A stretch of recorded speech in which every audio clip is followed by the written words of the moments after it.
Para sa amin naman ay nagsimula si Senadora Grace sa Daang Matuwid. Kabahagi siya nung nagpapalaot siya bilang lingkod bayan, ay kabahagi siya ng Team Pinoy. No?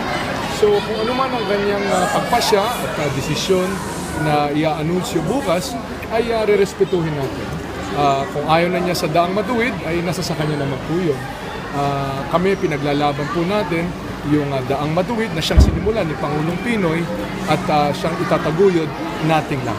Sir, ang sinasabi ni Grace po, sir, wala daw monopoly naman daw yung Daang Matuwid. Hindi kailangan alay para opinion niya yan.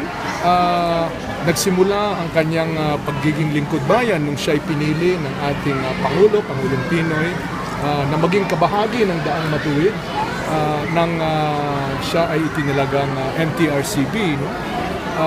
Nung siya naman po ay natap, bagaman malayo nga siya sa mga surveys para lumahok sa pagiging senador, kabahagi siya ng Daang Matuwid, tinaguyod yung Daang Matuwid, at kabahagi siya ng Team Pinoy.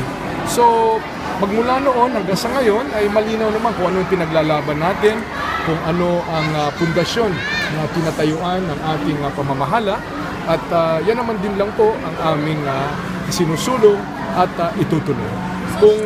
Kung saan man mapadpad ang kahit sino man, ay nasa sa kanila po.